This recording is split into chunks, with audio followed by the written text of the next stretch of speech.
আসসালামু আলাইকুম বন্ধুরা, রুহানি চিকিৎসালয়ে আপনাদের সবাইকে স্বাগত, আন্তরিক ভালোবাসা ও শুভেচ্ছা। আজকে আপনাদের মাঝে খুবই একটা গুরুত্বপূর্ণ বিষয়ে আলোচনা করতে আসছি। আপনারা দেখতে পাচ্ছেন সরাসরি এখানে আপনাদের মাঝে আমি একটা বই দেখাচ্ছি। এটা আসলে কোনো বই বলতে এটা আমার নিজের লেখা আর কি। আমি এটা অনেকেরই রিকোয়েস্টে আমি লিখতে শুরু করেছি, যেখানে সম্পূর্ণ ইসলামিকভাবে লেখা আছে, সম্পূর্ণ ইসলামিক আমল, অব্যর্থ আমলিয়াতে মোহাব্বত। মানে বুঝতে পারছেন, এই কিতাবে শুধু ইসলামিক বশীকরণ বা ইসলামিক মহব্বতের আমল বিশেষ সব কিছু থাকবে। এখানে আপনারা দেখেন, এই যে এখানে কিছু লেখা আছে, লেখাগুলো একটু মনোযোগ সহকারে পড়েন। লেখক কবিরাজ জুলফিকার রানা আলম, এটা আমার নিজের নাম। এই কিতাব সম্পূর্ণ ইসলামিকভাবে লেখার সম্পূর্ণ চেষ্টা করা হয়েছে যাতে সবাই এর সুফল লাভ করতে পারে। এটা আমি আমার মতো করে কথাটা কিন্তু উল্লেখ করেছি। এই কথাটার পিছনে কিছু রহস্য থাকবে, এটা অবশ্যই আপনারা বুঝতে পারবেন। তারপরে এই কিতাব সম্পূর্ণ জায়েজভাবে কাজ করার উদ্দেশ্যে তৈরি, তাই কেউ খারাপ কাজে ব্যবহার করবেন না। এই কিতাবে সকল সংগ্রহীত বিদ্যা পরীক্ষিত এবং অনেক জ্ঞানী আলেম ও শায়েখের এজাজতে লেখা হয়েছে, তাই জায়েজ কাজে ব্যবহার করুন, ফলাফল নিশ্চিত। কথা বুঝতে পারছেন? ওই কথাগুলোর মানেগুলো আমি পরে বলবো কোনো সময়, এটা শর্ট ভিডিও বানাচ্ছি। এখানে আমি দিয়েছি সংরক্ষণের ডেট 1970 থেকে 2025 এবং প্রকাশিত 1/12/2025।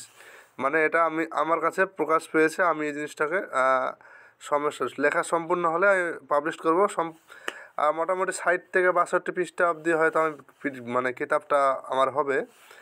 তো এখানে হাদিয়া লিখেছি, হাদিয়াটা পরিবর্তন হবে, এটা সম্ভবত বাড়বে, কমবে না। এর কারণ আছে কিছু, কারণ যেহেতু এটা আমার কোনো ব্যক্তিগত লোকের পাবলিশ করার জন্য তা না, এটা আমার কাছ থেকে যারা বিদ্যা শিখতে চাইছে বা শিখছে তাদের জন্য। এখানে আমি কিছু কথা লিখেছি, একটু শোনাই।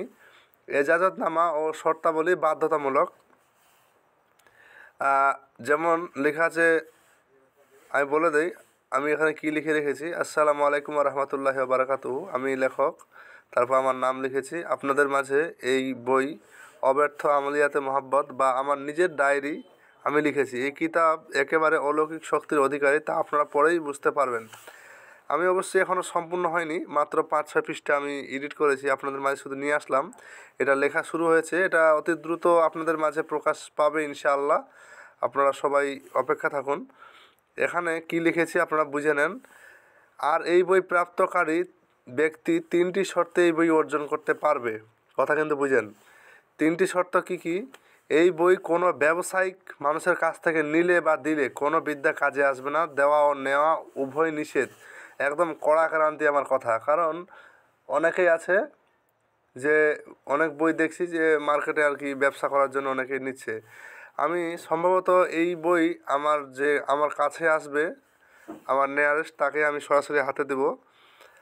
তাছাড়া হয়তো আমি এরকম মানে জানি না দেবো কি না। তবে এখানে লিখেছি বই কোনোভাবে বর্তমান সময় পিডিএফ করা যাবে না। এই কথাটার মানে হচ্ছে যে পিডিএফ করে কোনোভাবে বই প্রকাশ করা যাবে না, যে আমার কাছে এই বই আছে, এই বই যে নেবে কেউ করতে পারবে না। এই বইয়ের গোপনীয়তা অবলম্বন করতে হবে, এটা কিন্তু বাধ্যতামূলক শর্তাবলী।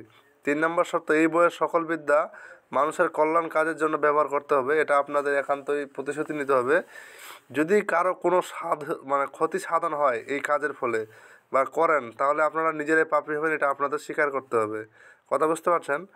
এখন এজাজত প্রাপ্তে আমি এখানে লিখেছি, আমি কবিরাজ জুলফিকার রানা আলম এজাজত প্রাপ্ত প্রদান করছি অমুকের পুত্র অমুক বা অমুকের কন্যা অমুককে এই 3টি শর্তের উপর। এই 3টি শর্ত যদি আপনারা মানতে পারেন, যারা প্রকৃত কাজ করার জন্য, তাদেরকে আমি কিতাব দিতে পারবো, নচেত না।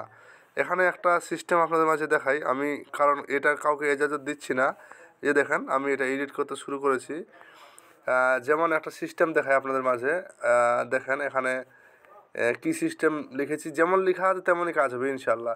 প্রতিদিন সকালে এবং রাতে সকল আয়াতের কালিমাগুলো পাঠ করে 9টি গোলমরিচের ওপর 3টি দম করতে হবে, তারপর গোলমরিচগুলো জ্বলন্ত আগুনে ফেলে দিতে হবে।